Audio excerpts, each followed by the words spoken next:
Chapter 2 Regression. Ciel and Oliver had played for around 3 hours, not stopping until the fire was pushed back 10 meters. For now that would have to do. Oliver wished for more, but the excessive loss of blood left him weak.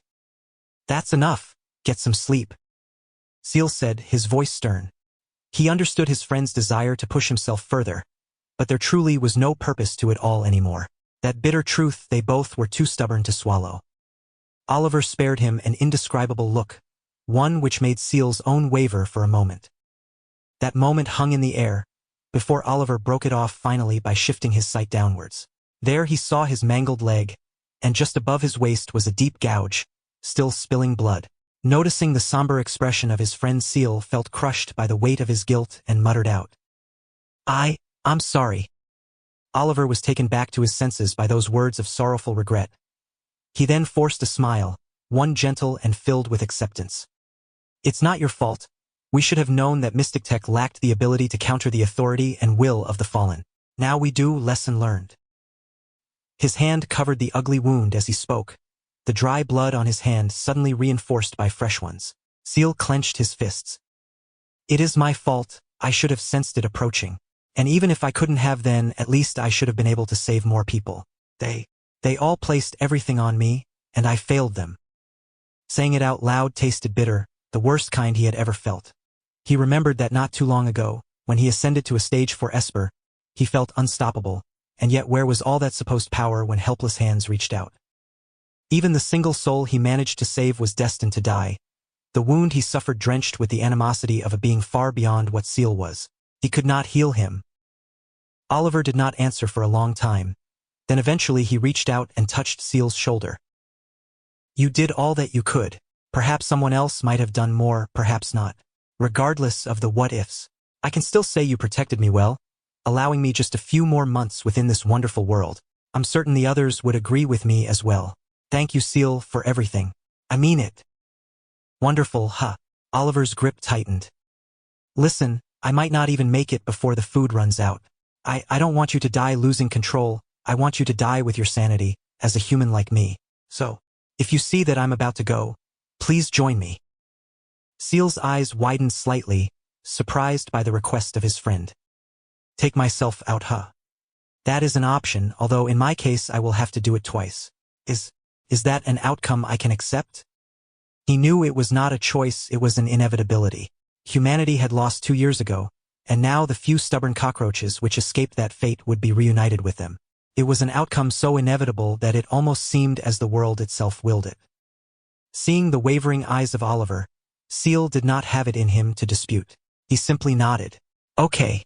To that Oliver smiled, and soon he finally allowed himself to rest. Ciel could not fall asleep.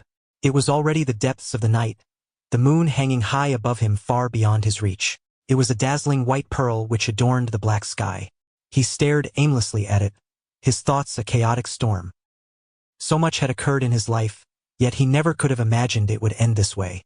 He reminisced on Bastion City, then on the people who once called its borders home, then on the disaster which followed, then on the long days of hiding. Each passing second encompassed a different moment within his mind, and a different emotion stirred within every minute. Sometimes happiness, sometimes regret, sometimes sorrow, but most of all anger, deep simmering rage. He knew there was nothing he could do, yet he bitterly clung to hope that he could still find a way. If not to save the ones he had taken under his care, then at least to save his friend beside him, and if even that was denied to him, then he wanted to tear the fallen who did this to pieces. The more he thought of this furious wish, the more he sank into despair. Eventually, as this cycle of emotions and memories danced viciously, Ciel's thoughts wandered back to his concept abilities. The image of the Fool card burned deep into his cerebrum. The Fool. The Fool. The Fool. For some reason he simply could not let that thought go. The abilities it granted worked differently in nature than that of the other cards, with the exception of the World card. Ciel suspected this was a result of one being the beginning and the other the end. The beginnings. New beginnings. Suddenly Ciel's green eyes bulged. He swiftly lifted his body as an avalanche of thoughts slammed into him. An idea had sparked, one so crazy he trembled at the thought of it working. The Fool card had many abilities, however one of its uses was a simple ability to cause trickery onto an opponent, to fool them. Often Ciel employed this to fool others into mistaking his distance, or even distorting the arrangements in which they saw the world. They were simple methods, and he still did not know its full capabilities.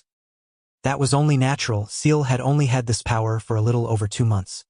He had been given neither the time or means to experiment with the true reaches of his concept abilities. Furthermore, every time he saw the Fool card, he was overcome by an indescribable feeling. It was as if his intuition was screaming at him that he was missing something vital. Ciel trusted his senses more than most. He had special ones after all. For that reason he felt certain he had just reached his final hope. The final move to play within the grand game which humanity had been involved in since Judgment Day. Talk about waiting for the buzzer. Ciel let out an exhilarated chuckle. If he was right, then by combining the power which the meaning of the Fool card held, that being of travels and new beginnings, with his ability to manifest its meaning and symbols, then he could very well break the very laws which govern the world. I just need to fool time. To not fool others but the laws and nature of the world itself. It was insane, but he felt so certain that it was not impossible.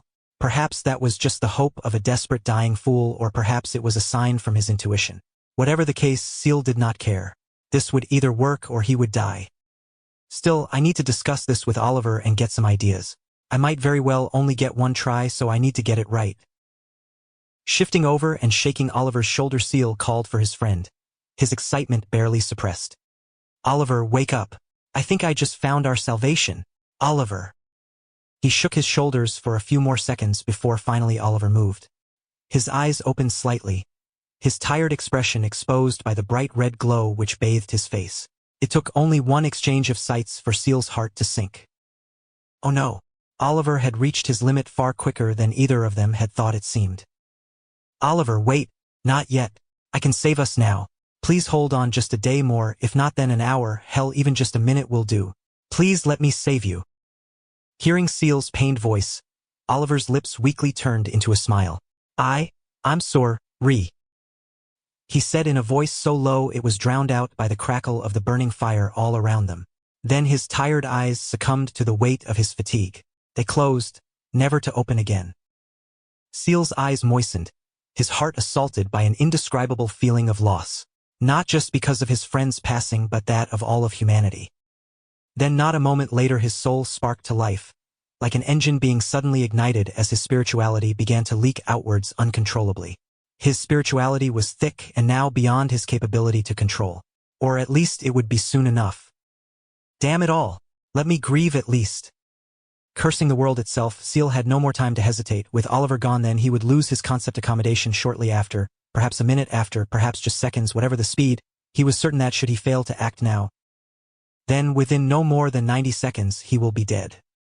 As his spirituality raged forth, reshaping the area around him in bizarre and unnatural forms.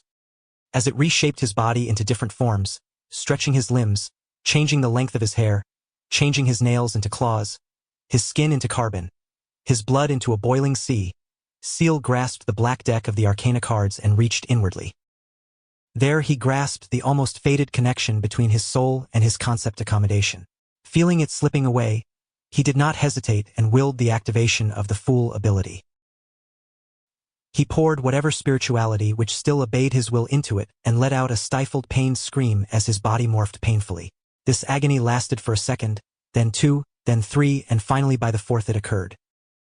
The world quaked, and the raging spirituality disappeared in an instant, as if it had never existed to begin with. Not a moment after, the raging infernal flames spiked as the force which had once forbidden their passage evaporated. They raced forth with terrifying speed and soon devoured a body. It was of a man with light brown hair and wearing a pair of shattered glasses, covered in blood and ghastly wounds. He showed no resistance to the fire as it engulfed him. The man to his side was no different. His body had been deformed, unrecognizable from before. He was also covered in blood but far fewer than his unfortunate friend. His face wore a pained expression, yet his eyes remained open. They retained their green glimmer but lacked the spark of life. He was not dead, however, merely hollow. His soul had already escaped its cage of flesh. The fire came and devoured his body as well.